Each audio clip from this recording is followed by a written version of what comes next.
Hello everyone, बहुत बहुत स्वागत है आप सभी का आपके अपने ही चैनल ज्ञान कुंभ में। जैसा कि आप लोग ज्ञान कुंभ चैनल से जुड़े हुए हैं तो आपको पता होगा हम लोग डेली बेसिस के करंट अफेयर के क्वेश्चंस आपको डेली प्रोवाइड करते रहते हैं। कुछ ऐसे एग्ज़ाम के क्वेश्चंस आपको देते रहते हैं जो आपके किसी भी स्टेट लेवल के एग्ज़ाम में, गवर्नमेंट एग्ज़ाम में आपको हमेशा हेल्प होती रहे और क्वेश्चंस आप क्रैक कर लें, आप अच्छे से एग्ज़ाम अपने क्रैक कर लें और आपको अच्छा रिजल्ट प्रोवाइड हो।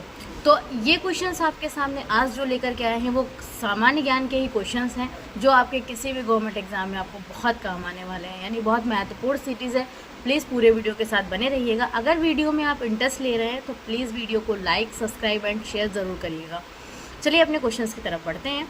तो आज का सेट का जो हमारा पहला क्वेश्चन है वो दिया गया है कि दिल का दौरा डैश के कारण होता है, यानी दिल का दौरा किस कारण होता है ये आपको बताना है। आपके पास 4 ऑप्शंस दिए गए हैं जिसमें आपको बताना है कि इसका राइट आंसर क्या होगा। एक आंसर आपका हो गया अज्ञात कारणों से हृदय की कार्य प्रणाली में कमी होने के कारण, या बी ऑप्शन में हृदय पर बैक्टीरिया का हमला होने के कारण, या सी ऑप्शन में हृदय को रक्त की आपूर्ति में कमी होने के कारण, या हृदय की धड़कन का रुक जाना। तो इसका करेक्ट आंसर क्या होगा? हृदय की रक्त की आपूर्ति के कारण, जो ब्लड हमारा सर्कुलेशन है उसमें पूर्ति नहीं हो पाती जिसके कारण हमें दिल का दौरा पड़ता है। तो देखिए इसके कुछ इंपॉर्टेंट नोट्स भी हम आपको देंगे, कई तो हम अपने ही शब्दों में बोल देते हैं वो नोट्स, आप उसको अच्छे से पढ़ लीजिएगा, समझ लीजिएगा। यानी दिल का दौरा तब पड़ता है जब आपके दिल के किसी हिस्से में रक्त का प्रभाव इतने लंबे समय तक अवरुद्ध रहता है कि हृदय की मांसपेशियों का हिस्सा क्षतिग्रस्त ही हो जाता है या मर जाता है, जिसके कारण चिकित्सा शब्द यानी मायोडॉर्टलिंग इन्फेक्शन के कारण आपका जो है वो दिल का दौरा पड़ जाता है। ठीक है, नेक्स्ट क्वेश्चन यहीं पे आपके सामने है। क्वेश्चन नंबर 2 पे है पौधों का मुरझाना अत्यधिक के कारण होता है। ऑप्शन दिए गए हैं श्वसन के कारण, या बी ऑप्शन में है ग्लूटेशन के कारण, सी ऑप्शन में है अवशोषण के कारण, या डी में है वाष्पोत्सर्जन के कारण। जिसका करेक्ट आंसर होगा वाष्पोत्सर्जन के कारण, यानी पौधों का मुरझाना। ऐसा होता है ना कि पौधों का एक मुरझाना वाष्पोत्सर्जन द्वारा, मतलब पानी की अत्यधिक हानि को और कम अवशोषण के कारण होता है। ये वाष्पोत्सर्जन पानी की अत्यधिक हानि और कम अवशोषण के कारण होता है, यानी वाष्पोत्सर्जन की दर जल अवशोषण की दर से अधिक हो जाती है।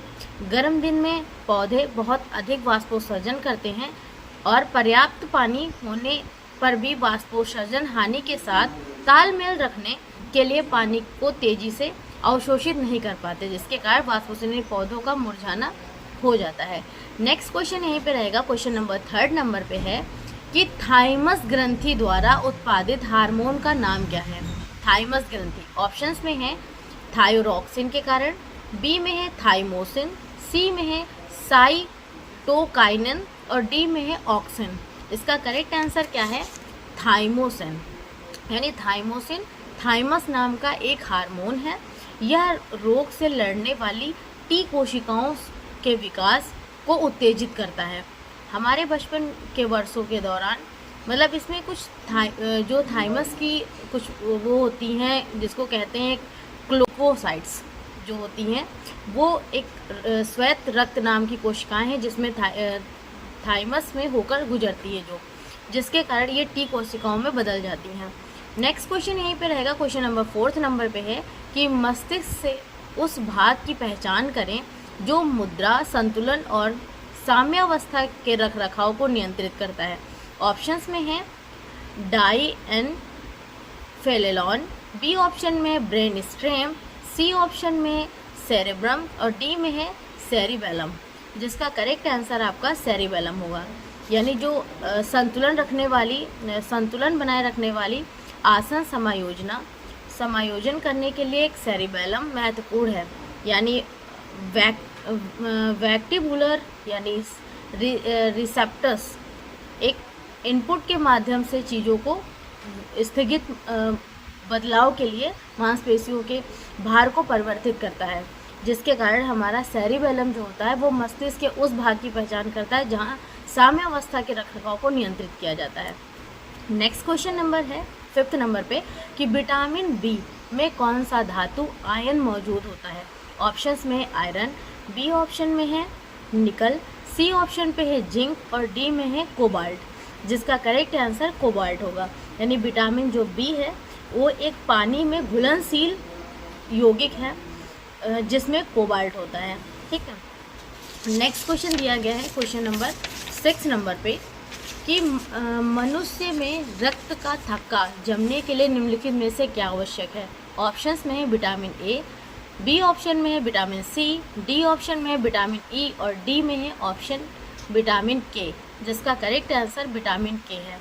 यानी मनुष्य के रक्त का थक्का जमने के लिए विटामिन के का होना आवश्यक है। यानी विटामिन के एक संरचनात्मक रूप से समान वर्षा में घुलनशील जो विटामिन्स होते हैं उनका एक समूह होता है। नेक्स्ट क्वेश्चन नंबर 7 है डॉली क्लोन डैश का एक उदाहरण था। डॉली क्लोन किस चीज़ की उदाहरण है। ऑप्शंस में है कुत्ता, बी ऑप्शन में है गाय, सी ऑप्शन में है भेड़ और डी में है मुर्गी। अब ये डॉली क्लोन एक नया नाम आपके सामने लग रहा होगा। इसका करेक्ट आंसर भेड़ है। यानी डॉली दुनिया की सबसे पहली क्लोन भेड़ थी। इसका जन्म 5 जुलाई 1996 में हुआ था। यह एक मादा घरेलू भेड़ थी। नेक्स्ट क्वेश्चन यहीं पे दिया गया है 8 नंबर में कि घेंघा रोग किसकी कमी से होता है। ऑप्शंस में आयोडीन की कमी से, बी ऑप्शन में क्लोरीन की कमी से, सी ऑप्शन में सोडियम की कमी से और डी में कैल्शियम की कमी से। इसका करेक्ट आंसर आयोडीन की कमी से। यानी जो गोइटर हैं वो थायराइड ग्रंथि की सूजन, थायराइड ग्रंथि की जो सूजन है जो गर्दन या स्वर यंत्र यानी आवाज़ बॉक्स की सूजन का कारण बन सकती है, वो गोइटर एक ऐसा शब्द है जो थायराइड में बढ़ने में संदर्भित करता है और यह थायराइड ग्रंथि के ठीक से काम करने या ना करने से जुड़ा होता है, जिससे घेंघा रोग हो सकता है। नेक्स्ट क्वेश्चन नंबर 9 पे है निम्नलिखित में से कौन सा आवश्यक जीन पदार्थ है। ऑप्शंस में है प्रोटीन, बी ऑप्शन में है वसा, सी ऑप्शन में है डीएनए और डी में है आरएनए। इसका करेक्ट आंसर होगा डीएनए। यानी निम्नलिखित में से कौन सा एक जीन पदार्थ है, तो इसका करेक्ट आंसर डीएनए होगा। डीएनए का फुल फॉर्म क्या रहता है, डीऑक्सी राइबोन्यूक्लिक एसिड, ये इसका डीएनए का फुल फॉर्म है। ये अधिकांश जीवित जीवों की आवश्यक आनुवंशिक सामग्री है जो विकास कार्य वृद्धि को प्रजनन के लिए निर्देशों को इनकोड करता है। नेक्स्ट क्वेश्चन नंबर 10 पे है कि अनाज निम्न में से किसका समृद्ध स्रोत है। ऑप्शंस में है अनाज किसका समृद्ध स्रोत है। ऑप्शंस में है स्टार्च, बी ऑप्शन में है मॉल्टोज, सी ऑप्शन में ग्लूकोज और डी में है फ्रूटोज। तो इसका करेक्ट आंसर जो है वो स्टार्च है। अनाज निम्नलिखित में से कौन सा समृद्ध स्रोत है, तो इसका करेक्ट आंसर स्टार्च होगा।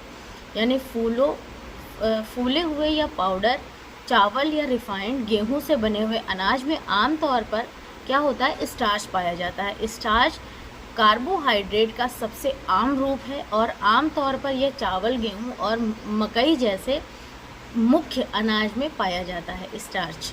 नेक्स्ट क्वेश्चन है यहीं पे कि निम्नलिखित में से कौन सी बीमारी वायरस के कारण होती है। ऑप्शंस में है सामान्य सर्दी, बी ऑप्शन में है सिफिलिस, सी ऑप्शन में है टीबी और डी में है हैजा, जिसका करेक्ट आंसर आपका सामान्य सर्दी है। यानी एक वायरल रोग या वायरल संक्रमण कह सकते हैं या संक्रामक रोग कह सकते हैं तब होता है जब किसी जीव के शरीर पर रोगजनक वायरस द्वारा आक्रमण हो जाता है, जिसके कारण आप वायरस संवेदनशील कोशिकाओं में चिपक जाते हैं और उनसे जो प्रवेश होते हैं वो हमारे सामान्य सर्दी, जुखाम, बुखार इस तरीके के वायरस हम पे अटैक कर देते हैं। नेक्स्ट क्वेश्चन नंबर 12 होगा मनुष्य का वैज्ञानिक नाम क्या है। वैज्ञानिक नाम आपका मनुष्य का बताना है। ऑप्शंस में है अगर आप एक अच्छे मनुष्य हैं तो मनुष्य का वैज्ञानिक नाम आपको आना चाहिए। इसका ऑप्शंस में है मेलेंजेना सेपियंस, बी ऑप्शन में है टाइग्रिस सोलनम, बी ऑप्शन में होमो सिग्रम और डी में होमो सैम्पियंस। तो इसका करेक्ट आंसर क्या होगा, होमो सैम्पियंस। इसका करेक्ट मनुष्य का वैज्ञानिक नाम होमो सैम्पियंस है। यानी वर्गीकरण विज्ञान के होमो सैपियंस एकमात्र विद्यमान मानव प्रजाति हैं। यह नाम लैटिन बुद्धिमान व्यक्ति के लिए और इसे 1758 में कार्ल लिनियस द्वारा इसे पेश किया गया है। नेक्स्ट क्वेश्चन नंबर 13 है, महिला सुरक्षा और सशक्तिकरण पर सम्मेलन 2025 का मेजबान शहर कौन सा है? ऑप्शंस में हैदराबाद, बी ऑप्शन में भोपाल, सी ऑप्शन में चेन्नई, डी में है बेंगलुरु।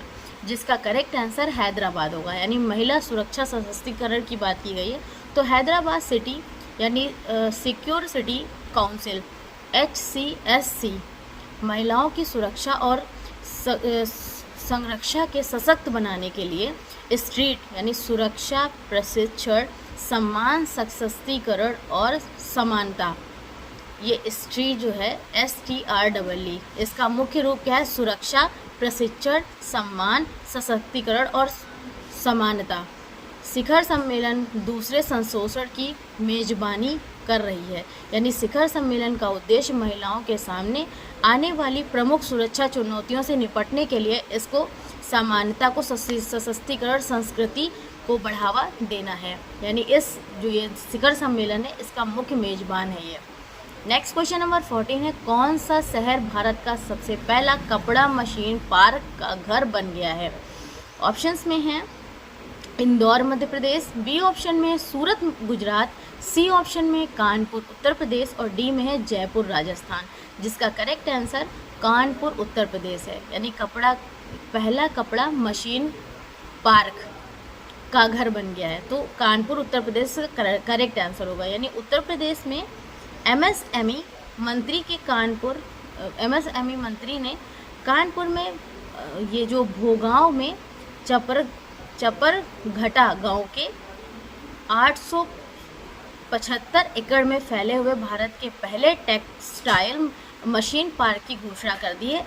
आयात करने के लिए ये मेक इन इंडिया को बढ़ावा देने के लिए यह पार्क सार्वजनिक निजी भागीदारी मॉडल का पालन करेगा। नेक्स्ट क्वेश्चन नंबर 15 नंबर पे है। क्या क्वेश्चन दिया गया है कि एशिया कप हॉकी 2025 का मेजबान कौन सा भारतीय राज्य है? ऑप्शंस में कर्नाटक, बी ऑप्शन में बिहार, सी ऑप्शन में हरियाणा और डी में है उत्तर प्रदेश। इसका करेक्ट आंसर आपका बिहार होगा। यानी बिहार का राजगीर अगस्त में हीरो एशिया कप ट्रॉफी 2025 की मेजबानी करेगा और हॉकी इंडिया और बिहार राज्य खेल प्रशिक्षण ये प्राधिकरण में इस आयोजन के लिए एक समझौता ज्ञापन पर हस्ताक्षर किए हैं और यह टूर्नामेंट 29 अगस्त से 7 सितंबर तक राजगीर हॉकी स्टेडियम में आयोजित किया जाएगा। 2023 में महिलाएं जो है वो एशियाई चैंपियन ट्रॉफी के बाद यह राजगीर का दूसरा अंतर्राष्ट्रीय आयोजन है जिसमें भारत ने ही ये जो जीत हासिल की है। तो ये इसका करेक्ट आंसर होगा बिहार। तो ये आपके सामान्य ज्ञान के कुछ इंपॉर्टेंट क्वेश्चंस थे जो आपके सामने डिस्कस किए। इसी तरीके से और भी क्वेश्चंस के लिए हमारे साथ जुड़े रहें। आपका हमारे साथ इतना कीमती समय देने के लिए आपका बहुत बहुत धन्यवाद। Thank you so much. Have a nice day, great day. Thank you.